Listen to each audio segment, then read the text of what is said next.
నమస్తే నేను Sujatha welcome to Master Key TV ఇది సామాన్యుడి స్వేచ్ఛకు సంకేతం ముందుగా హెడ్లైన్స్ ఉజ్జయిని మహంకాళి సేవలో ప్రధాని మోదీ పూజారులు అధికారులు ఘన స్వాగతం బీసీ భవనానికి స్థలం మంజూరు చేయాలి కడప జిల్లా బద్వేల్లో పూలే విగ్రహం వద్ద నిరసన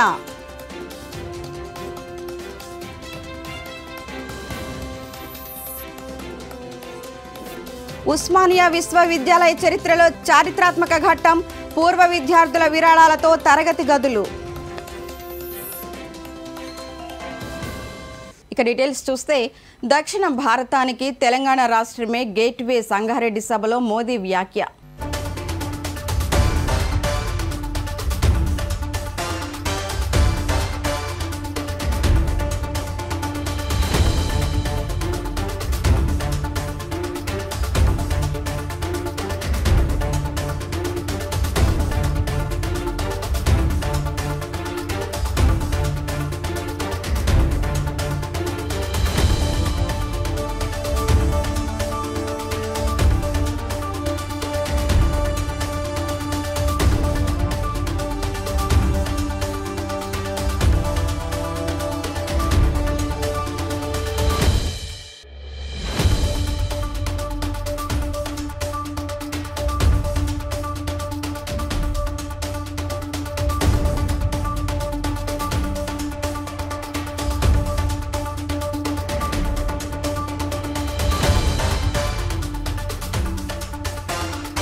బీఆర్ఎస్ అధినేత కేసీఆర్ ను బీఎస్పీ తెలంగాణ రాష్ట్ర అధ్యక్షుడు ప్రవీణ్ కుమార్ నందిగర్లో మాజీ ముఖ్యమంత్రి నివాసంలో మర్యాదపూర్వకంగా కలిశారు. త్వరలో పార్లమెంట్ ఎన్నికలు ఉన్న సమయంలో వీరిద్దరి భేటీకి ప్రాధాన్యత ఏర్పడింది. లోక్సభ ఎన్నికల్లో బీఆర్ఎస్ బీఎస్పీ కలిసి పోటీ చేయిస్తాయని నాగర్ కర్నూల్ లోక్సభ స్థానం నుంచి ఆర్ఎస్ ప్రవీణ్ కుమార్ బరిలోకి దిగే అవకాశాలున్నాయని ఊహాగానాలు వినిపిస్తున్నాయి.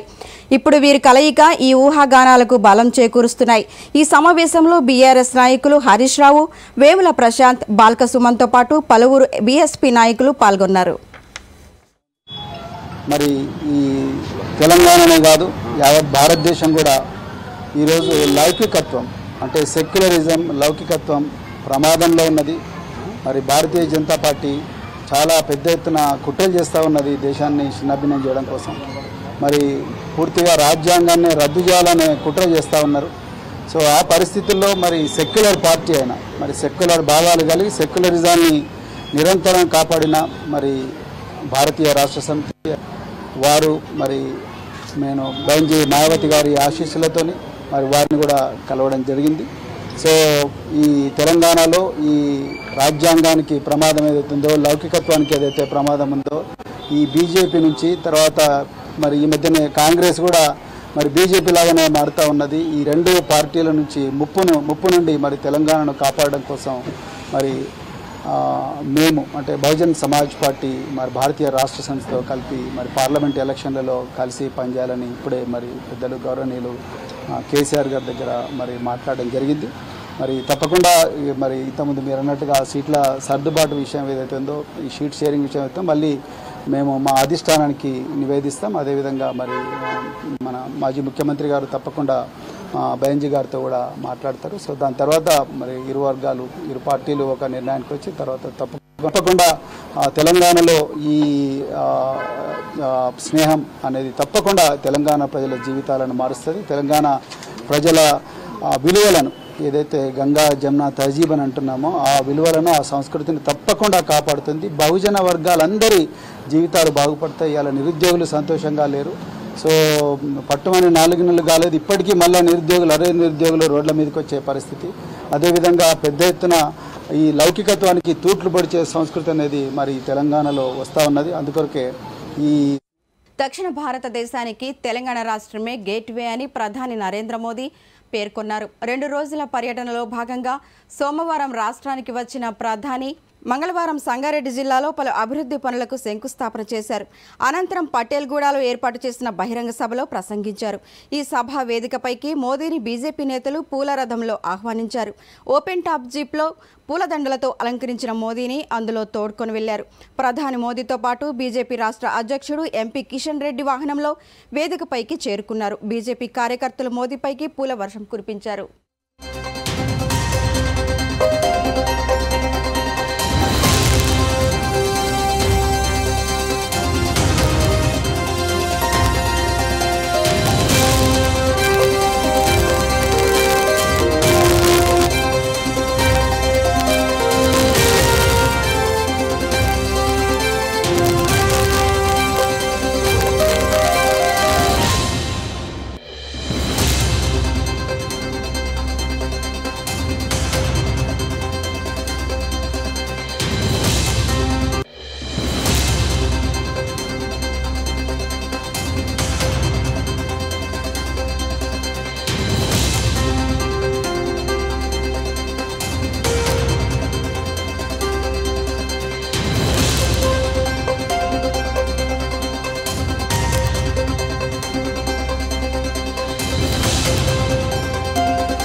సికింద్రాబాద్లోని ఉజ్జయిని మహంకాళి ఆలయాన్ని ప్రధాని మోదీ సందర్శించారు.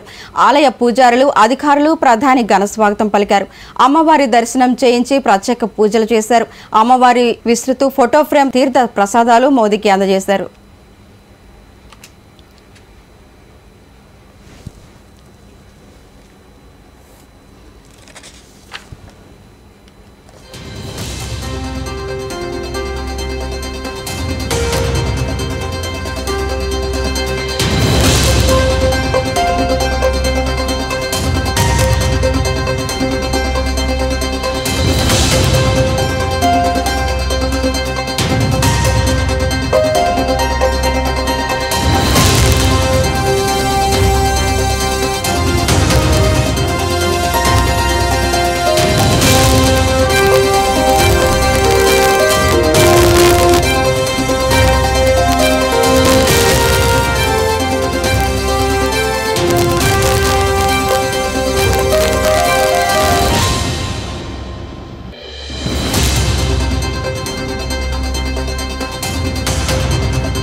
వచ్చే ఎన్నికల్లో కాంగ్రెస్ బలోపేతానికి కృషి చేయాలని అంబేద్కర్ కోనసీమ జిల్లా కాంగ్రెస్ పార్టీ అధ్యక్షుడు కామన ప్రభాకర్ రావు పిలుపునిచ్చారు. అమలాపురం రూరల్ మండలం వేర్పేరుపాడులో రాయుడు వెంకటరమణ ఆధ్వర్యంలో కాంగ్రెస్ సమావేశంలో నిర్వహించారు. ఈ సందర్భంగా జిల్లా అధ్యక్షులు మాట్లాడుతూ షర్మిల నాయకత్వంలో కాంగ్రెస్ పార్టీని బలోపేతం చేయాలని కోరారు. ఆంధ్రప్రదేశ్ కాంగ్రెస్ పార్టీ రాష్ట్ర అధికార ప్రతినిధిగా గెడ్డం సురేష్ బాబు నియామకం పట్ల కాంగ్రెస్ పార్టీ నాయకులు, కార్యకర్తలు అభినందనలు తెలియజేశారు. ఈ కార్యక్రమంలో ఆయుధబత్తుల కొత్తూరు శ్రీను, కూడిపూడి శ్రీనివాసరావు, చిక్కట్ల అబ్బాయి, గెడ్డం సురేష్ బాబు తదితరులు పాల్గొన్నారు.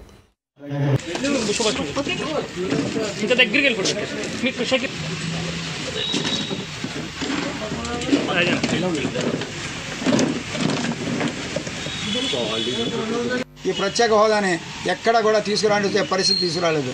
అందుకోసం మళ్ళీ కాంగ్రెస్ పార్టీ ఈ రాష్ట్రంలో అధికారంలోకి రాగానే మొట్టమొదటిగా రాహుల్ గాంధీ గారు ప్రధాని అయిన వెంటనే ఈ రాష్ట్రానికి ప్రత్యేక హోదా ఇస్తామని చెప్పారు. అది ఖచ్చితంగా జరిగి తీరుతుంది. అందుకోసం కాంగ్రెస్ పార్టీని ప్రతి ఇంటికి తీసుకుపోవాలి, ప్రతి వాళ్ళు కాంగ్రెస్ పార్టీని ఆదరించాలి. కాంగ్రెస్ పార్టీని మళ్ళీ ఈ రాష్ట్రంలో, దేశంలోని గెలిపించడానికి ప్రయత్నం చేయాలి. ముఖ్యంగా పెద్దలు ఇందాక అబ్బాయి గారు చెప్పినట్టు కాంగ్రెస్ పార్టీలో అవకాశాలు ఒకరికే వస్తాయి, అందరికీ రావు. ఇంకో నియోజకవర్గంలో ఈ అమలాపురం నియోజకవర్గం ఉందంటే దాదాపు చిత్తూరు జిల్లా గంగాధర నెల్లూరు నియోజకవర్గంలో క్వారిటీ నగరంలో పోలీసులు వాహన తనిఖీలు భాగంగా 1,9,44,200 నగదు స్వాధీనమైంది. కార్వేటీ నగరంలోని పోలీసులు తమ విధుల్లో భాగంగా వాహనాల తనిఖీలు చేపట్టారు. ఎస్ఐ వెంకటకృష్ణ తన సిబ్బందితో కలిసి వాహనాలను తనిఖీ నిర్వహిస్తుండగా 1,9,44,200 రూపాయల నగదు దొరికింది. ఆ నగదును తరలిస్తున్న వాహనాన్ని కూడా పట్టుకున్నారు. నగరి డిఎస్ పవన్ కుమార్, క్వారిటీ నగరం సర్కిల్ సిఐ సత్యబాబు ఆధ్వర్యంలో తిరుపతి అసిస్టెంట్ ఇన్కమ్ ట్యాక్స్ ఆఫీసర్కు నగదును పంపిస్తున్నట్లు తెలిపారు.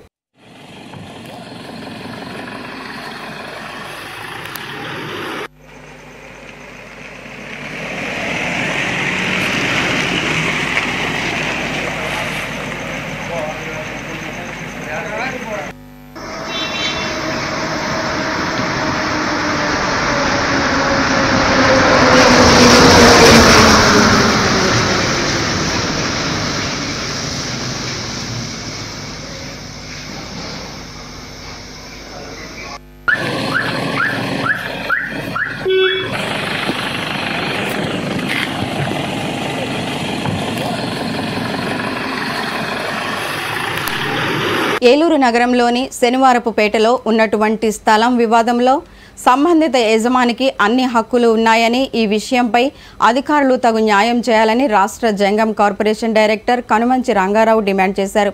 ఈ విషయంపై ఆయన మీడియాతో మాట్లాడారు. స్థలం ఆక్రమించుకున్న మహిళ నకిలీ పత్రాలు సృష్టించి స్థలం నాదే అంటూ వివాదం చేస్తుందని వాపోయారు. నా పేరు కనుమంచి రంగారావు, మా గ్రామం వెనకడిని. ఈ ఇష్యూ ఏంటంటే, ఈ గౌరవారం 11 రోడ్లో నా అల్లుడు గారైన భూతం గోవింద్ గారికి 336 గజాల స్థలం ఉన్నది.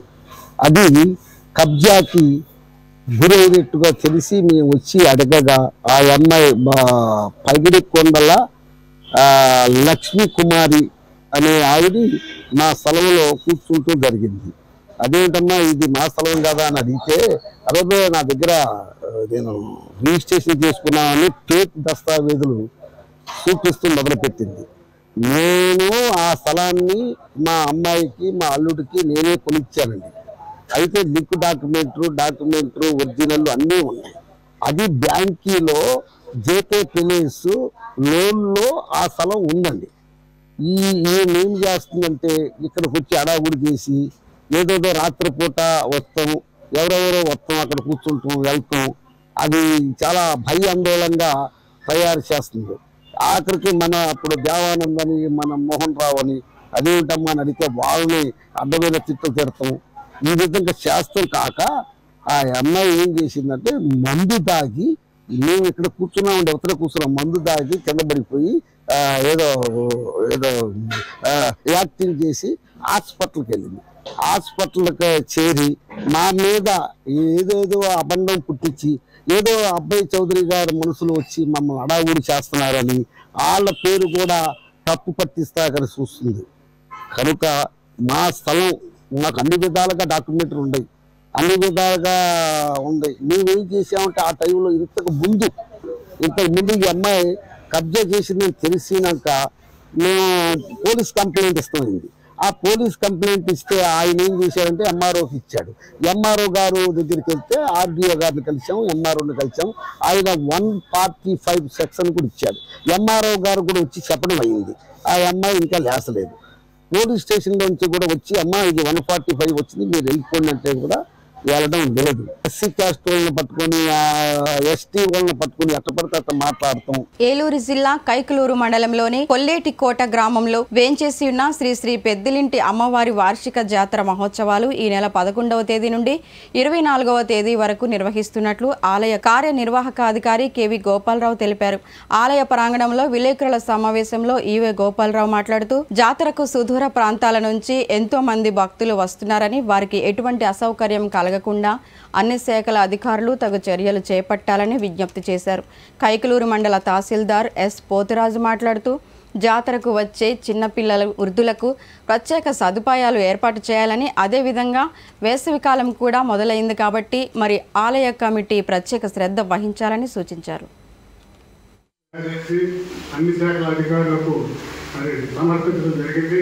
దానిపైన ఈ రోజున శాఖల వారీగా వారు ఏర్పాటు గురించి తెలియజేయాల్సిందిగా కోరుకుంటూ ఈ సమావేశాన్ని ప్రారంభించవలసిందిగా మన కైకులూరు ఎమ్మెల్యే వారిని కోరుకుంటున్నాను. ఎగ్జిక్యూటివ్ చైర్మన్గా ఆర్టీఓ గారు హాజరు కావాల్సి ఉంది. అది నరసిన జిల్లా ట్రైనింగ్ కోఆర్డినేటర్గా ఆర్టీఓ గారు ఉండడం వల్ల ఈ రోజున జిల్లా స్థాయిలో అన్ని శాఖల అధికారులకి మరి ఎలక్షన్ మీద ట్రైనింగ్ కార్యక్రమం ఏలూరులో కలెక్టర్ గారు ఎస్పీ గారు ఆధ్వర్యంలో జరుగుతుండడం వల్ల అది లాస్ట్ యాక్చువల్గా 3 గంటలకి ట్రైనింగ్ కార్యక్రమం ముగించుకొని ఆర్టీఓ గారు వెళ్దామని చెప్పినప్పటికీ అది అనివార్య కారణాల వల్ల రాలేకపోయారు. అది ఏదైనప్పటికీ మనకు ఒక ప్రోటోకాల్ ఉంది. దాని ప్రకారంగా అందరికీ తెలుసు ఏ శాఖ ఎటువంటి కార్యక్రమాలు దేవస్థానానికి సహాయ సహకారాలు అందించవలసింది అనేది అందరికీ ఒక వచ్చే భక్తులకి పారిశుద్ధ్యం ఏర్పాటు చేయడానికి మరి జాతర ఉత్సవాలు అన్ని రోజులు జాతర ఉత్సవాల తదనంతరం కూడా మరి ఈ పారిశుద్ధ్య కార్యక్రమం మరి పంచాయతీరాజ్ శాఖ వారు డిపిఓ వారు నిర్ణయం తీసుకొని ఆలయ ప్రాంగణంలో కానీ ఆలయం బయట కానీ మరి చేయడానికి గ్రామ పంచాయతీ పంచపల్లి గుడి నుంచి ₹1,00,000 అలాగే దేవస్థానం నుండి ₹60,000 ఇవ్వడం జరుగుతుంది. ఈ అమౌంట్తో మరి తాత్కాలిక టాయిలెట్స్ 15 టాయిలెట్స్ ఏర్పాటు చేయాలి. దీంట్లో 10 టాయిలెట్స్ లేడీస్కి 5 టాయిలెట్స్ జెంట్స్కి ఏర్పాటు చేసి అది కూడా మరి పంచాయతీ తరఫునే బీసీ భవనానికి వెంటనే ప్రభుత్వం స్థలం మంజూరు చేయాలని బద్వేల్ సిద్దింపేట రోడ్డులోని స్థానిక మహాత్మా జ్యోతిరావు పూలే విగ్రహం వద్ద ప్రజా సంఘాల ఆధ్వర్యంలో భారీ నిరసన కార్యక్రమం జరిగింది. ఈ సందర్భంగా జాతీయ బీసీ సంక్షేమ సంఘం రాష్ట్ర ప్రచార కార్యదర్శి గురుమూర్తి మాట్లాడుతూ బద్వేల్ పట్టణంలో సమావేశాలు శుభకార్యాల్లో చేసుకోవడానికి బీసీ భవన్ కు కావలసిన స్థలం ఏర్పాటు చేయాలని ప్రభుత్వాన్ని అడుగుతున్నా నేటికి అధికారులు స్పందించకపోవడం చాలా బాధాకరమని అన్నారు. బీసీల సంక్షేమం పట్ల నిర్లక్ష్యంగా ప్రభుత్వ అధికారులు వ్యవహరించడం అన్యాయమన్నారు. త్వరలో బద్వేల్కు బీసీ భవన్ ఏర్పాటుకు అధికారులు కృషి చేయాలన్నారు. ఈ కార్యక్రమంలో పూలే అంబేద్కర్ రాజ్యాధికార సమితి రాష్ట్ర నాయకులకు పిచ్చయ్య, బీసీ సంఘం రాష్ట్ర నాయకులు బీసీ రమణ, కత్తి బ్రహ్మణయ్య, అడగ వెంకటరమణ, రామసుబ్బయ్య తదితరులు పాల్గొన్నారు. ఎమ్మెల్యే సుధా మేడం గారికి మరి వినతి పత్రాలు ఇవ్వడం జరిగింది. అదేవిధంగా ఆ వినతి పత్రాలతో సహా మేము కలెక్టర్ గారికి ఇవ్వడం జరిగింది. కలెక్టర్ గారి నుంచి ఆర్డీఓ గారికి కూడా రావడం జరిగింది. అయితే రాజకీయ నాయకులు అంటే ప్రజాప్రతినిధుల ఒత్తిడి లేకపోవడం వల్లనే ఈ బీసీ భవనానికి స్థలం కేటాయించడం ఆలస్యమవుతా ఉంది. కడపలో కూడా బీసీ భవన్ 5 కోట్ల రూపాయలతో ప్రభుత్వం ఏర్పాటు చేసింది. మరి ఇక్కడ కూడా బద్వేల్లో కూడా స్థలాన్ని ఏర్పాటు చేసి బీసీ భవన్ ఇవ్వాలి. బీసీ భవన్ ఏర్పాటు చేయాలి. ప్రతి ప్రభుత్వం కూడా బీసీల మీద ఆధారపడి ఉంది. బీసీలు సహకరిస్తేనే ప్రభుత్వాలు గెలుస్తాయి. అటువంటి ప్రభుత్వాలు ఈరోజు నిద్రపోతూ బీసీలను గమనించకుండా బీసీలను చిన్నదూపు చూస్తూ బీసీల మీద పెట్టుగా చూస్తున్నారు. కాబట్టి అటువంటి బీసీలకు ఒక బీసీ భవన్ ఏర్పాటు చేసి జ్యోతిరావు పూలేకు ఆత్మశాంతి కలిగించాలి. బీసీల ఫైల్ పైన కానీ బీసీల భవనం పైన కానీ బీసీల స్థలం విషయమైనా కానీ మీకు ఎందుకు కనికరం ఉండదు? మీరు ఎందుకు బీసీలను తక్కువ అంచనా వేస్తున్నారు? మీరు ఎందుకు బీసీల అంశాలు ఫైల్ అంటే వెనక్కి పంపిస్తున్నారు? ఖబర్దార్ పాలకులారా, బీసీలతో కానీ మీరు కానీ బీసీ స్థలానికి కానీ మీరు సైన్ చేసి తక్షణము బీసీలకు 2 ఎకరాల స్థలం కేటాయించాలని మేము డిమాండ్ చేస్తున్నాము. ఇంకా ఉద్యమిస్తామని కూడా ఈ సందర్భంగా తెలియజేస్తున్నాము. కానీ ముఖ్యంగా బద్వేల్ పట్టణంలో ఎస్సీ రిజర్వ్ స్థానం అయినప్పటికీ బీసీలు అడిగే కోరిక చిన్న కోరిక ఏది బీసీ భవనానికి 2 సెంట్లు స్థలం కేటాయించమని, కానీ 2 ఎకరాల స్థలం కేటాయించమని అడుగుతున్నారు. కానీ ఎందుకంటే ఈరోజు పాలకులు ఎక్కడ ప్రభుత్వం భూమితో కన్నేసి గద్దల వాలి పెన్షన్లు వేసి కోట్లాది రూపాయలు సంపాదిస్తున్నారు. కానీ వాడి మీద కన్ను పెట్టడంలే. కానీ భవనానికి 2 ఎకరాల భూమి అడిగితే నీకు లేదు పోదు అని చెప్పేసి సహకారం చేస్తున్నా తప్ప అధికారులు కానీ పాలపక్షాలు కానీ ఈ విధంగా చేయడం తప్పు. కాబట్టి అన్ని కులాలు అన్ని మతాలు కూడా బద్వేలు బీసీ సంఘం ఏర్పాటు చేయాలని చెప్పేసి గట్టిగా వాదిస్తూ పూలే అంబేద్కర్ రాజ్యాధికార సమితి మేము కూడా ఈ యొక్క కార్యక్రమం. రాష్ట్రాన్ని చేజిక్కించుకునేందుకు నక్కజిత్తుల చంద్రబాబు రకరకాల నాటకాలు ఆడుతున్నాడని, ఆఖరికి తనతో నడిచే జనసేన పార్టీకి కూడా వెన్నుపోటు పొడవడానికి సిద్ధపడుతున్నాడని మాజీ మంత్రి గుడివాడ ఎమ్మెల్యే కొడాలి నాని సంచలన వ్యాఖ్యలు చేశారు. జనసేన పవన్ కళ్యాణ్ను ఓడించేందుకు జగన్మోహన్ రెడ్డి వ్యూహం పన్నుతున్నాడంటూ లేనిపోని ప్రచారాన్ని ఎల్లో మీడియాకు చేస్తుందని, కానీ పవన్ కళ్యాణ్ను ఓడించడమే చంద్రబాబు లక్ష్యమన్నారు.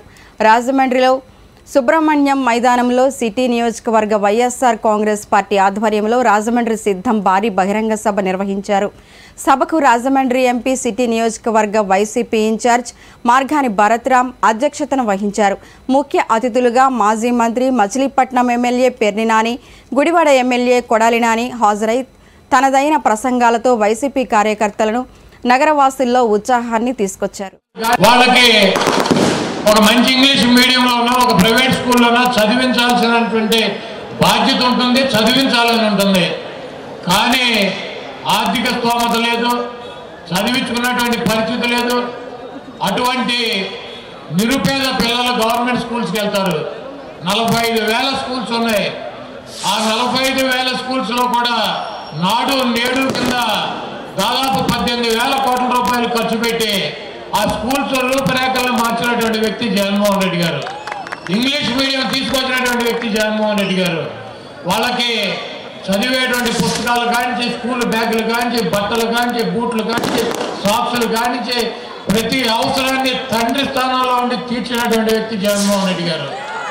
అదేవిధంగా ఒక తల్లిలాగా ఆలోచించి స్కూల్కి వచ్చినటువంటి పిల్లలకి ఒక మంచి నాణ్యమైనటువంటి ఆహారం పెట్టాలని చెప్పి గత ప్రభుత్వంలో ఈ దుర్మార్గుడు చంద్రబాబు నాయుడు స్కూల్ విద్య కోసం 5,000 కోట్ల రూపాయలు ఖర్చు పెడితే అదే విద్య కోసం 73,000 కోట్ల రూపాయలు ఖర్చు పెట్టినటువంటి మనసు ఉన్నటువంటి మహారాజు జగన్మోహన్ రెడ్డి గారు.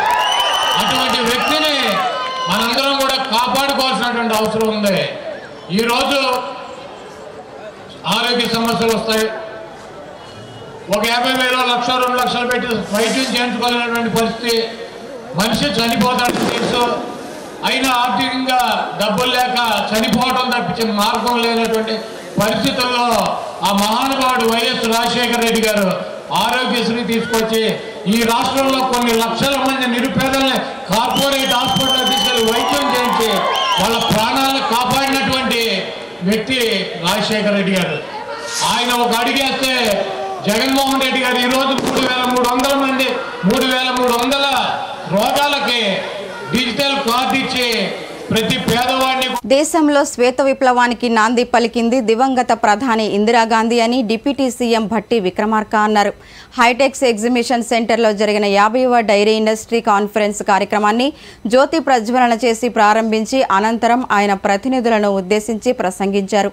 మాజీ ప్రధానమంత్రి స్వర్గీయ ఇందిరాగాంధీ, లాల్ బహదూర్ శాస్త్రిల హయాంలో ఈ దేశంలో శ్వేత విప్లవానికి నాంది పలికిందని గుర్తు చేశారు. రాష్ట్రంలో పాడి రంగ అభివృద్ధికి రాష్ట్ర ప్రభుత్వం అన్ని విధాలా సహకరించేందుకు సిద్ధంగా ఉందన్నారు. తెలంగాణ రాష్ట్ర ప్రభుత్వం రీజనల్ రింగ్ రోడ్ నిర్మాణం చేస్తుందని, ఇప్పటికే ఉన్న outer ring road, regional ring road మధ్యన అనేక పారిశ్రామిక కస్టమర్లు నిర్మించాలని ప్రణాళికలను సిద్ధం చేసిందన్నారు.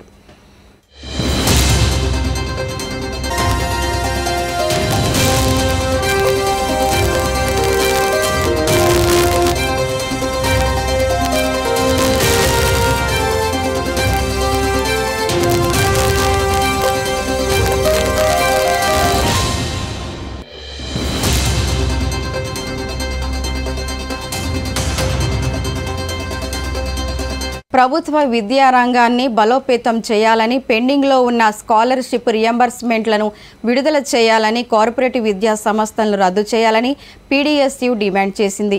పీడీఎస్యూ రాష్ట్ర అధ్యక్షులు పి మహేష్ అధ్యక్షతన హైదరాబాద్ బాగ్ లింగపల్లి సుందరం విజ్ఞాన కేంద్రం పోయట్ హాల్లో రౌండ్ టేబుల్ సమావేశం నిర్వహించారు. ఈ సమావేశానికి ముఖ్య వక్తగా హాజరైన ప్రొఫెసర్ కోదండరాం మాట్లాడుతూ గత ప్రభుత్వం హయాంలో విద్యారంగం పూర్తిగా నిర్లక్ష్యం అయిపోయిందని, కే విద్యా సంస్థలకు కొమ్ముగాసిందని అన్నారు.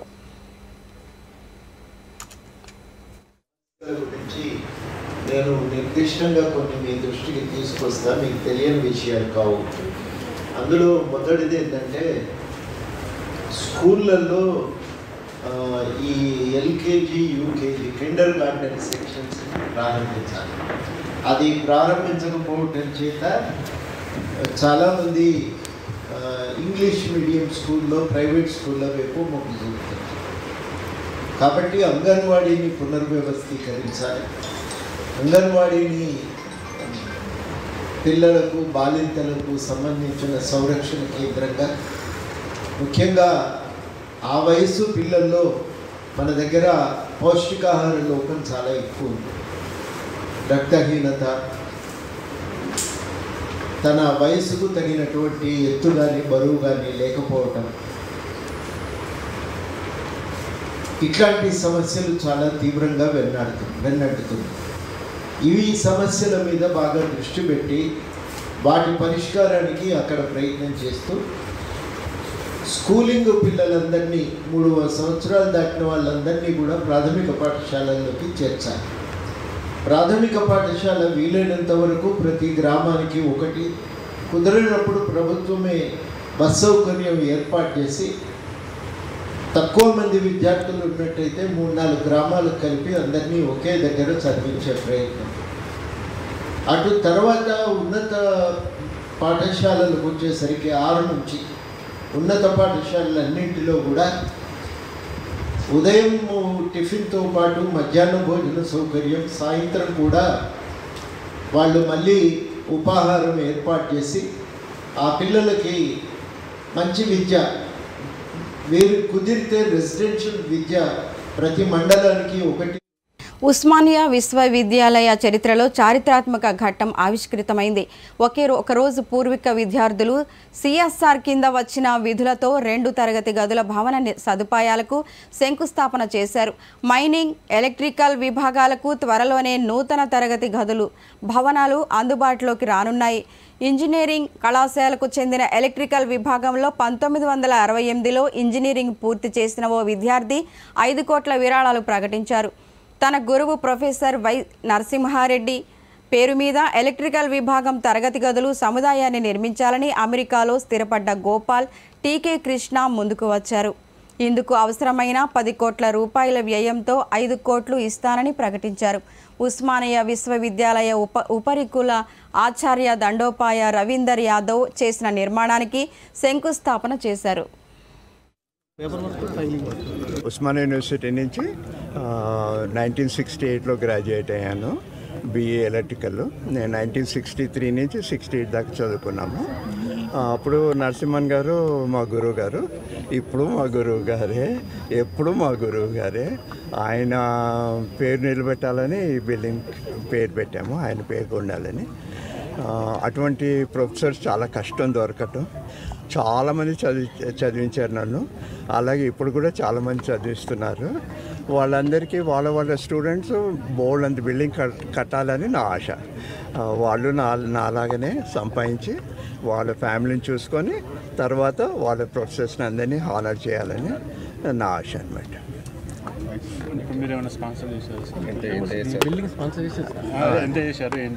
నేను 5 crores కాంట్రిబ్యూట్ చేశాను దీనికి. 10 crore ప్రాజెక్ట్. నేను యునైటెడ్ స్టేట్స్లో ఉంటాను. నేను ఇంకా పనిచేస్తున్నాను కాబట్టి ఇవ్వగలుగుతున్నాను. ఇంకా పని చేయాలి కాబట్టి ఇంకా ఎక్కువ ఇవ్వాలని నా ఆశ. నాకు 77 ఏళ్ళు అయిపోయింది, ఇంకా నేను 20 గంటలు పనిచేస్తాను. ఇక్కడ అందరూ 50 సంవత్సరాలకే రిటైర్ అయ్యి ముసలోళ్ళు అన్నట్టు కూర్చుంటారు. మనం కల్చర్ చేంజ్ చేయాలి. ఎందుకంటే ఏజ్ అనేది ఒక నంబర్ అంతే. మనం ఫిజికల్లీ ఫిట్, మెంటలీ ఫిట్ ఉంటే ఎన్ని సంవత్సరాలైనా మనం పని చేయొచ్చు. ఎంత మనం పని చేయగలుగుతామో, ఎంత మనం సంపాదించుతామో అది మనం ఇంకోళ్ళకి ఇవ్వడమే చాలా సంతృప్తి.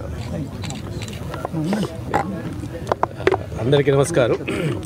బహుశా 106 సంవత్సరాల ఉస్మానియా యూనివర్సిటీలో ఈరోజు రాష్ట్ర ముఖ్యమంత్రిగా వైఎస్ జగన్మోహన్ రెడ్డి బాధ్యతలు స్వీకరించిన మొదటి రోజునే మహిళలకు అధిక ప్రాధాన్యత ఇచ్చారని రాజ్యసభ సభ్యులు YCP Uttarandhra regional coordinator YV Subba Reddy అన్నారు. వైసీపీ రాష్ట్ర మహిళా విభాగంలో ఆధ్వర్యంలో విశాఖలో అంతర్జాతీయ మహిళా దినోత్సవ వేడుకలు ఘనంగా జరిగాయి. ఈ వేడుకలకు ముఖ్య అతిథిగా హాజరైన సుబ్బారెడ్డి మాట్లాడుతూ ప్రభుత్వ పథకాలు అధిక శాతం మహిళలకే అందిస్తున్నారని, మహిళలకు ఆర్థిక చేయూతనిచ్చే విధంగా 5 ఏళ్లలో 27,000 కోట్ల డ్వాక్రా రుణాలు సీఎం జగన్ మాఫీ చేశారని గుర్తు చేశారు. చేయూత పథకం ద్వారా ప్రతి మహిళలకు 5 ఏళ్లలో 75,000 రూపాయలు అందించిన సీఎం జగన్ మహిళా రక్షణకు దేశంలో ఎక్కడా లేని విధంగా దిశ యాప్ను ప్రవేశపెట్టారన్నారు. ప్రతి ఇంట్లో మహిళదే పై చేయి ఉండాలనే ఉద్దేశంతో మహిళల పేరు మీదే ఇళ్ల పట్టాలు, అమ్మఒడి, చేయూత వంటి వాటితో మహిళలకు ఆర్థిక లబ్ధి చేకూర్చామన్నారు.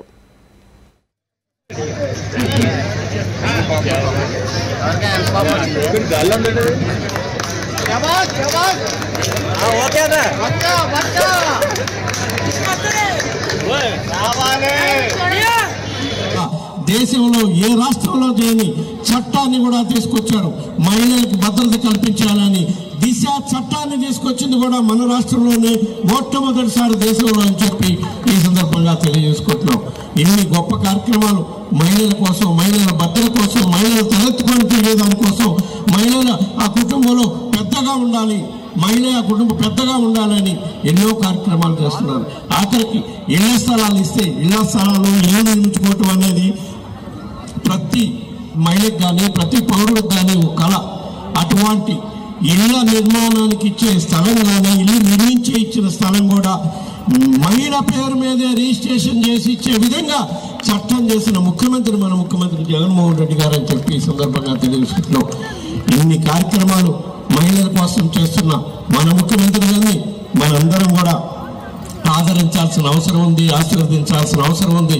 ఎందుకంటే ఇంతమంది మహిళా సోదరులకి జీవితాల్లో వెలుగులు నింపడం కోసం, వాళ్ళకు భద్రత కల్పించడం కోసం ఇన్ని కార్యక్రమాలు, ఇన్ని పథకాలు అమలు చేస్తున్నారు కదా. రేపు మళ్ళా రాబోయే ఎలక్షన్స్లో మళ్ళా గౌరవ ముఖ్యమంత్రి గారిని ఆశీర్వదించండి. మళ్ళా ఇప్పుడైతే పథకాలు అమలు అవుతున్నాయో అవన్నీ కూడా మహిళలకు ప్రత్యేకంగా మీకోసం పెట్టిన పథకాలన్నీ కూడా రాబోయే రోజుల్లో అమలయ్యే విధంగా ఉండాలి. అంటే వేసవి కాలంలో సాధ్యమైనంత వరకు పిల్లలు, వృద్ధులు ఇంటి వద్ద ఉండాలని ఏలూరుకు చెందిన ప్రముఖ డాక్టర్ పి ఉదయభాను అన్నారు. ఒకవేళ ప్రయాణాలు చేస్తున్నట్లయితే ORS ప్యాకెట్ల దగ్గర ఉంచుకోవాలని సూచించారు. అంతేకాకుండా మజ్జిగ, చల్లటి నీరు వెంట ఉంచుకోవాలని తెలిపారు. ఏలూరులో రాష్ట్ర రోడ్డు రవాణా సంస్థ ఆధ్వర్యంలో నడుస్తున్న ప్రజా వైద్య శాఖ డాక్టర్ పి ఉదయభానుతో వేసవి జాగ్రత్తలపై మాస్టర్ కి ప్రతినిధి ఫేస్ టు ఫేస్. ఏలూరు జిల్లా ఏలూరు నగరంలోని రాష్ట్ర ట్రాన్స్పోర్ట్ కార్పొరేషన్ అథారిటీ ఆధ్వర్యంలో నడుస్తున్న ప్రజా వైద్యశాల డాక్టర్ పి ఉదయభాను గారు మనతో ఉన్నారు. మరి ప్రస్తుతం వేసవికాలం వచ్చేసినట్లే. ఈ వేసవికాలంలో వాహనదారులు, బైక్ నడిపేవారు, ఆర్టీసీ బస్సు కండక్టర్ కానీ, డ్రైవర్లు కానీ, ప్రయాణికులు కానీ ఎటువంటి జాగ్రత్తలు తీసుకుంటే మనం సురక్షిత ప్రయాణం చేయొచ్చు. అదేవిధంగా పిల్లలు, వృద్ధులు కూడా ఈ ఎండల్లో ఎన్నో ఇబ్బందులు పడుతుంటారు. ప్రయాణం చేసేటప్పుడు వాళ్ళు ఏ విధంగా చర్యలు తీసుకోవాలి, ఎటువంటి జాగ్రత్తలు పాటించాలనేది డాక్టర్ గారు మనతో చెప్తారు. చెప్పండి మేడం గారు. ముందుగా అందరికీ నమస్కారం అండి. వేసవికాలం ఆల్రెడీ వచ్చేసింది కదా. ఇప్పుడు దీనికి ముఖ్యంగా ఏజెస్ వాళ్ళైనా కూడా తీసుకోవాల్సిన చర్యలు మనం కొన్ని మీకు చెప్తాను ఈరోజు. ఫస్ట్ వచ్చేసి అందరూ కూడా మ్యాక్సిమం టైం అవాయిడ్ చేయాలి బయట తిరగడం అనేది. అంటే ఇప్పుడు వృత్తిపరంగా అంటే మనం అదేం చేయలేం, కానీ మ్యాక్సిమం టైం మీరు ఇంట్లోనే ఏదో ఒక షెల్టర్లో ఉండడానికి ట్రై చేయాలి. కూల్ ప్లేసెస్లో ఉండడానికి ప్రిఫరెన్స్ ఇవ్వాలి. ఫర్ సపోజ్ లేదు బయట తిరిగే వాళ్ళు వృత్తే అలాంటిది అనుకుంటే కనుక ఒక 2-3 అవర్స్ సన్లో ఉన్నా కానీ తర్వాత కూలర్ ఏరియాస్ ఒక 1/2 అవర్ రెస్ట్ తీసుకుని మళ్ళీ తిరిగి మీ పని కంటిన్యూ చేసుకుంటే ముందు వడదెబ్బ ఇట్లాంటివి తగలకుండా ఉంటాయి. వడదెబ్బ తగిలినప్పుడు ఎటువంటి జాగ్రత్తలు తీసుకోవాలి? ఫస్ట్ అది మనకి మోడరేట్, మైల్డా, మోడరేటా, సివియరా అని చెప్పి మనకి 3 కేటగిరీస్ ఉంటాయి వడదెబ్బ తగిలినప్పుడు. అది ఏ కేటగిరీలో ఉన్నాడు ఆ పేషెంట్ అనేది ఫస్ట్ మనం చెక్ చేసుకోవాలి. ఒకవేళ మైల్డ్ అనుకుంటే కనుక, అంటే మైల్డ్ అంటే మనకి ఎటువంటి సిమ్టమ్స్ ఉంటాయి పేషెంట్ కంటే, బాగా నీరసం అయిపోవడం, ఏ పని చేయలేకపోవడం, ఇట్లాంటి సిమ్టమ్స్ ఉంటాయి. ఇలాంటివి ఉన్నప్పుడు మీరు ఎంత హైడ్రేట్ అయితే అంత మంచిది. అంటే ఏదో ఒక మజ్జిగ తాగడం, కూల్ డ్రింక్స్ ఇట్లాంటివి కాకుండా కొంచెం మజ్జిగ తీసుకోవడం, హోమ్ మేడ్ అయినా లేకపోతే ఓఆర్ఎస్ కానీ, ఓఆర్ఎస్ బయట మనకి గవర్నమెంట్ సప్లై ఉంటుంది కదా, అక్కడ తీసుకున్నా పర్వాలేదు. లేదు అంటే మీరు ఇంట్లో అయినా సరే కొంచెం ఒక గ్లాస్ 200 ml వాటర్లో జస్ట్ ఒక పించ్ ఆఫ్ సాల్ట్ అండ్ ఒక పించ్ ఆఫ్ షుగర్ తీసుకుని ఇంట్లోనైనా ఓఆర్ఎస్ రెడీమేడ్గా తయారు చేసుకుని అది తాగుతూ ఉండొచ్చు. మనకి బయట ఓఆర్ఎస్ ఒకసారి ప్రిపేర్ చేసుకుంటే దగ్గర 8 hours వరకు స్టోరేజ్ ఉంటుంది పాడవకుండా. ఒకవేళ ఫ్రిడ్జ్ లో పెట్టుకుంటే మీకు ఒక 16 hours వరకు వస్తుంది. ఇక ఇవి బులెటిన్ అప్డేట్స్. మరెన్నో అప్డేట్స్ తో మళ్ళీ కలుద్దాం. చూస్తూనే ఉండండి మాస్టర్ టీవీ. ఇది సామాన్యుడి స్వేచ్ఛకు సంకేతం.